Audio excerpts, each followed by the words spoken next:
press the bell icon on the YouTube app and never miss an सभी को जय हिंद दोस्तों, आप सभी का हार्दिक स्वागत है जय हिंद रिएक्शंस पे। तो आज की लेटेस्ट और इंटरेस्टिंग वीडियो में आप देखेंगे पाकिस्तान की मशहूर पत्रकार शैला खान को, जो कि इंटरव्यू लेंगी भारत की बेटी और सुप्रीम कोर्ट की सीनियर वकील नाजिया लाहिक खान जी का, जो कि अपने दमदार और बेबाक अंदाज के लिए जानी जाती हैं, जिसमें वो बात करेंगी भारत और पाकिस्तान की, और खासकर हमेशा की तरह अपने तरीके से वो पाकिस्तान को धोएंगी भी, और बात होगी दाऊद इब्राहिम की। तो ये वीडियो काफी इंटरेस्टिंग होगी, आपको बहुत कुछ जानने को मिलेगा और बहुत मजा आएगा। तो इसे अंत तक देखें, और चैनल पर नए हैं तो चैनल को सब्सक्राइब कर दें, ताकि हम आपके लिए लेटेस्ट और इंटरेस्टिंग वीडियोस लाते रहें।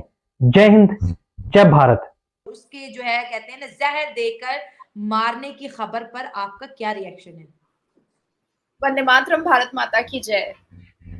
हाँ जी, कल से एक खबर जो है वो काफी फैल रही थी और भारत से लेकर के पाकिस्तान तक में बहुत जबरदस्त फैली। कुछ लोगों ने तो यहाँ तक कह दिया कि पाकिस्तान में नेटवर्क नहीं चल रहा है, नेट ऐसा हो चुका है कि पता नहीं इन खबरों को हम पोस्ट भी कर पाएंगे कि नहीं कर पाएंगे, लेकिन पोस्ट हो रहा था, आराम से हो रहा था। तो उसी की पुष्टिकरण करने के लिए मैंने सोचा, काफी लोग मुझे भी, मैं ट्रैवल पे थी सुबह से, तो काफी लोग मुझे भी कह रहे थे कि आपने दाऊद इब्राहिम के लिए कुछ भी नहीं कहा। तो मैंने काफी कमेंट में ये रिप्लाई दिया कि जब तक कोई ठोस खबर मेरे हाथ नहीं आती है, मैं तब तक उस सिलसिले में बात नहीं करती। तो ठोस खबर जब मेरे हाथ में आई और टाइम्स अलजेब्रा का जब मैंने न्यूज देखा और कई अलग अलग देशों के जब मैंने न्यूज देखे कि ये फेक न्यूज है। सबसे पहली बात कि 2001 में पहली बार एक तस्वीर दाऊद इब्राहिम की आई थी, तो 2023 में भी वो वैसा ही दिखता है। ये कैसे पुष्टिकरण हुआ? कैसे पुष्टिकरण हो गया? 20 साल में वो गंजा हो गया, वो टकला हो गया, वो बूढ़ा हो गया, वो जवान का जवानी है, तो सामने नहीं आ रही। हाँ बिल्कुल। तो ये एक बहुत बड़ी बात है। दूसरी बात आती है कि भाई वो इतनी सिक्योरिटी में रहता है, इतनी सिक्योरिटी में रहता है, तो ऐसे कौन से वो खैराती हॉस्पिटल में चला गया कि वॉचमैन ने देख लिया और वार्ड बॉय ने देख लिया और उसने हल्ला कर दिया कि अरे दाऊद इब्राहिम जो है उसको पॉइजन मिल गया है और वो बेड पर लेटा हुआ है और अपनी आखिरी सांसों को पुकार रहा है और 72 वर्जिन हो रहे हैं उसका आसमान में इंतजार कर रही है, पूरा एकदम तैयार होकर के। तो तीसरी बात मैं कहना चाहूंगी कि ये जो नेटवर्क आपका नेट जो डाउन हुआ था, उसकी भी पुष्टिकरण काफी न्यूज चैनल ने की है कि इमरान खान जो अभी अरेस्ट हैं, वो वर्चुअल मीटिंग और वर्चुअल रैली वो करने वाले थे, अपनी किसी बात को वो रखने वाले थे, जिसकी वजह से नवाज शरीफ ने और जो केयर टेकर आपके प्राइम मिनिस्टर है काकर ने, उन्होंने पूरा नेटवर्क स्लो कर दिया था कि वो अपनी बात को ना रख पाए। देखो कहीं ना कहीं नवाज शरीफ भगोड़ा था, अचानक से वो फिर से आ गया है, फिर से वो रैली मीटिंग में चिल कर रहा है, फिर से वो भारत के साथ अच्छे रिश्ते बनाने की का ख्याली पुलाव पका रहा है। नवाज शरीफ फिर से, एक तरफ नवाज शरीफ मीटिंग करता है कि नहीं भारत के साथ नफरत अच्छा नहीं होगा अगर देश को, हमको पाकिस्तान को आगे लेकर जाना है। दूसरे दिन काकड़ खड़े होकर के बोलता है कि भाई वो 300 जंगे लड़ेगा भारत के लिए, कश्मीर को लेकर। तो ऐसे सिचुएशन में अचानक से इमरान खान ने कह दिया कि भाई वो एक नया फतवा जारी करेगा, नया तबलीग निकालेगा। तो कहीं ना कहीं नवाज शरीफ को भी लगा कि भाई उसका पोल पट्टा डॉन न्यूज़पेपर में अजमल कसब को लेकर के इमरान खान ने ही फोड़ा था। ये नवाज शरीफ ने एक्सेप्ट किया था डॉन न्यूज़पेपर में कि भाई अजमल कसब पाकिस्तान का ही था। तो उसी तरीके से नवाज शरीफ को ये एहसास हुआ कि भाई फिर से कोई पोल पट्टा इमरान खान ना खोल दे, उससे बेटर है कि हम लोग पाकिस्तान का नेटवर्क डाउन कर देते हैं और ये रैली को हम सक्सेसफुल नहीं होने देंगे। तो और ये हुआ भी, 90% ये काम हो भी गया कि वो रैली और वो जो स्टेटमेंट और वो जो स्पीच इमरान खान की थी और जो वर्चुअल मीटिंग थी वो अनसक्सेसफुल हो गई। अब इसी बीच में क्या हुआ कि एक किसी ने फुलझड़ी छोड़ा कि अरे दाऊद इब्राहिम जो है वो, उसको किसी ने पॉइजन दे दिया है और वो हॉस्पिटलाइज्ड है और वो एकदम बस डेथ डिक्लेयर हो गई है जी। कल 1-2 रात बजे से डेथ डिक्लेयर है कि दाऊद इब्राहिम जो है मर चुका है, और उसको कितनी दफा मारना है ये भी बहुत बड़ा सवाल है। हाँ, अब मैं उसको क्लियर कर देती हूँ। अब हुआ क्या कि काफी लोगों को इस न्यूज में सच्चाई इसलिए नजर आई क्योंकि 2023 में 22 मोस्ट वांटेड टेररिस्ट पाकिस्तान की सरजमीन पर ही एक स्पाइडरमैन आता है और गोली दाग करके चला जाता है। हाँ, और हालिया में साजिद नाम के एक बंदे को भी जेल के अंदर पॉइजन दे दिया गया था जी। तो 48 में से 22 मोस्ट वांटेड, जिसका किसी का अजमल कसब वाले ताज बंगाल वाले घटना से काफी बड़ा लगाव था, किसी का 93 बॉम्ब ब्लास्ट वाले से बहुत ज्यादा अटैचमेंट था, किसी का लश्कर ए तैयबा से बहुत ज्यादा अटैच था, कोई तो एकदम मास्टरमाइंड था पार्लियामेंट पर अटैक करने वाला। तो ऐसे ऐसे जब 22 मरे, जिसकी सीसीटीवी फुटेज, जिसका वीडियोग्राफी काफी न्यूज चैनल पर भारत में भी चला और अलग अलग देशों में भी चला, तो वैसे सिचुएशन में जब दाऊद इब्राहिम का ये न्यूज आया तो सबने सोचा कि शायद ये भी सही हो सकता है, पर इसको वैलिड करने के लिए सिर्फ शब्दों से तलवार मारे गए हैं, इसका कोई भी वैलिड प्रूफ नहीं दिया गया है। 2021 में भी ये खबर आई थी, मैंने आपके साथ वो शेयर भी किया है कि 2021 में भी ये खबर आई थी कि दाऊद इब्राहिम जो है वो कोविड से मर गया है। उसके बाद फिर 2017 में खबर आई थी कि दाऊद इब्राहिम को हार्ट अटैक हुआ है। उसके बाद फिर 2003 में भी एक खबर आई थी कि दाऊद इब्राहिम को किसी ने मार दिया है और दाऊद इब्राहिम के घर में ही उसको दफन कर दिया है। तो भाई 1984 में मेरा जन्म भी नहीं हुआ था, 1984 से लेकर के 2023 तक में भारत में ये अफवाह बहुत बात उड़ चुकी है कि भाई दाऊद इब्राहिम मर गया, दाऊद इब्राहिम मर गया, पर ऐसा कुछ नहीं हुआ है अभी तक।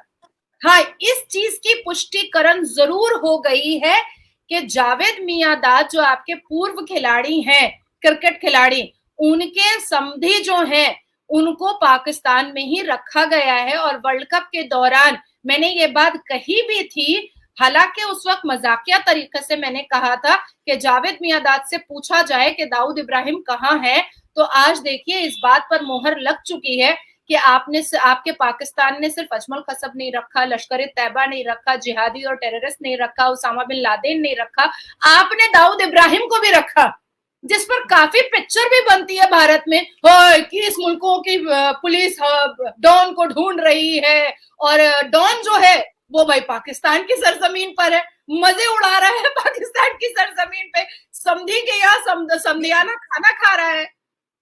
एक ये भी है कि दाऊद इब्राहिम मर चुका है, क्योंकि देखिए कोई वीडियो या कोई तस्वीर नहीं है। आपकी बात बिल्कुल ठीक है कि एक बंदे की जो कई साल पहले की जो पिक्चर्स है वही है। जैसे हमने लश्कर ए तैयबा के जो हाफिज सईद की अगर बात करें तो उनकी गाहे बगाहे तस्वीरें चेंज होती है, मतलब कि वो जिंदा है, नजर आ जाता है कहीं ना कहीं।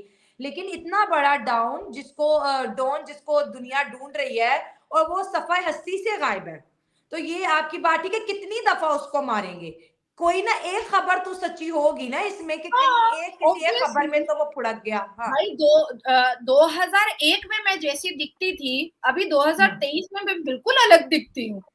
बिल्कुल, सब में चेंज आता है। ये जो तस्वीर है, यही तस्वीर जो है वो पूरी दुनिया में फैल रहा है। हाँ, यही फर्स्ट तस्वीर है, इसके अलावा तो कोई भी तस्वीर नहीं है किसी के पास, कोई भी नहीं है, नहीं है। हालांकि देखिए देखो छोटा शकील की तस्वीर मेरे पास पूरा डिटेल है, छोटा शकील की तस्वीर चेंज हुई है, देखो यहाँ पर दिख रहा है, छोटा शकील की तस्वीर चेंज हुई है। उसके बाद फिर और भी 2 लोग हैं, उनकी भी तस्वीर चेंज हुई है। उसके बाद और 2 लोग हैं, उनकी भी तस्वीर चेंज हुई है। लेकिन 1984 से लेकर के 2023 तक में दाऊद इब्राहिम की कोई तस्वीर ऐसी नहीं आई है, ना भारत के पास ना दुनिया में किसी के पास, जो वो बता सके कि अब दाऊद इब्राहिम ऐसा दिखता है और दाऊद इब्राहिम का क्या मूवमेंट है, ये कोई नहीं बता पा रहा है। हाँ, वो पाकिस्तान में है, ये चीज में स्टैंप लग चुका है कि वो पाकिस्तान में है, और इसके लिए भारत को शौक होने की जरूरत नहीं है। Pakistan is like a dustbin.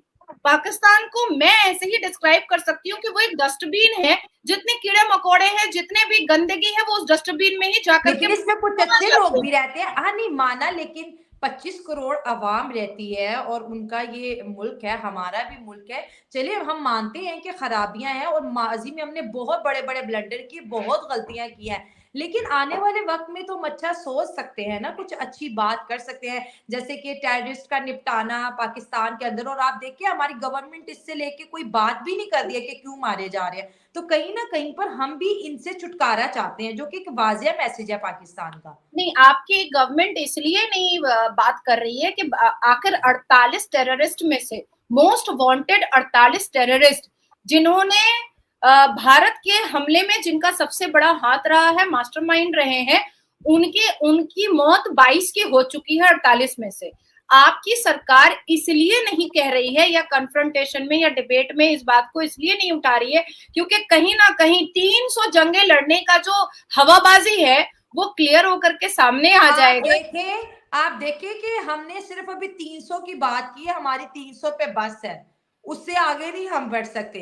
देखिए लिमिट भी लगा दी है कि सिर्फ 304 हम कर चुके हैं, अभी वापस ऑप्शन है 296 टाइम्स जो है ना। हाँ, तो मैं उन 3 जंगों के बारे में बता करके तुम्हारा मुंह लटकवाना नहीं चाहती हूँ शैला। मैंने पढ़ लिया है। आप बड़ी अच्छी दिख रही हैं, फ्रेश दिख रही हैं। मैं तो सुबह से ट्रैवल करके आई हूँ, तो मैं चाहती नहीं हूँ कि 1971 में जो 93,000 आपके जो सेना थे, आपके जो आर्मी ऑफिसर्स थे, उन्होंने कैसे पैंट उतार करके चड्डी में वापस लाहौर दौड़े थे और मर्सी मांगे थे। कहता है कि वो एक बंदे को भारत ने मल्टीप्लाई कर दिया था। आप एक बंदा पकड़ के ये तो हाँ। अच्छा ठीक है, अब आप ये आपके ही पाकिस्तान के अबशार न्यूज में ये छपा था, आपके ही पाकिस्तान के जर्नलिस्ट ने, हालांकि उसकी मौत हो गई। Over the period of 3 decade आपके पाकिस्तान में 98 जर्नलिस्ट की मौत हुई है, मर्डर करा गया है, जिसका मैटर आपके सुप्रीम कोर्ट में चढ़ता भी नहीं है, हालांकि केस फाइल है, चढ़ने नहीं दिया जाता है। तो आबशार बोल करके एक उर्दू न्यूज़पेपर आता था जिसमें ये बात की पुष्टिकरण की गई थी कि नवाज शरीफ उसामा बिन लादेन से पैसा लेता था अपनी सरकार चलाने के लिए और वहां पर पनाह लेने के लिए, और इमरान खान दाऊद इब्राहिम से फंडिंग लेता था अपनी सरकार चलाने के लिए और अपनी ऐशो आराम को कंटिन्यू करने के लिए। और ये उसकी कटिंग भी मेरे पास है। दोस्तों आशा करता हूं कि वीडियो को आपने अंत तक देखा होगा और हमेशा की तरह नाज़िया अलाई खान जी का बेबाक और दमदार रिएक्शन और इनके व्यूज आपको काफी पसंद आए होंगे और ये वीडियो देख के आपको काफी मजा आया होगा, जिसमें इन्होंने हमेशा की तरह पाकिस्तान की धुनाई की। वही पाकिस्तान जहां पे भारत का मोस्ट वांटेड दाऊद इब्राहिम छिपके बैठा हुआ है और हम सब जानते हैं कि दाऊद इब्राहिम के मरने की खबर जो है वो बाहर आ रही है। अब हो सकता है कि दाऊद इब्राहिम जिंदा हो या हो सकता है दाऊद इब्राहिम 72 हूरों के पास पहुंच गया हो, पर जो भी हो अब उसका जो अंत है वो निकट है, क्योंकि पूरा पाकिस्तान बर्बादी की ओर जा रहा है। और वैसे जो भी छुपे हुए गुंडे, बदमाश और आतंकवादी पाकिस्तान में रहते हैं उन सब का अंत नजदीक है, क्योंकि अब भारत की एजेंसियों ने कमर कस ली है और हम देख रहे हैं कि हर बार कोई ना कोई अनवांटेड मैन आके इन सारे बदमाशों को मारता जा रहा है। तो इसके बारे में आपके क्या विचार हैं? आप अपने विचार हमें कमेंट सेक्शन में लिखकर जरूर बताएं और वीडियो पसंद आई है तो इसे लाइक और शेयर जरूर कर दें और चैनल पर नए हैं तो चैनल को सब्सक्राइब कर दें ताकि हम आपके लिए लेटेस्ट और इंटरेस्टिंग वीडियोस लाते रहें। जय हिंद, जय भारत।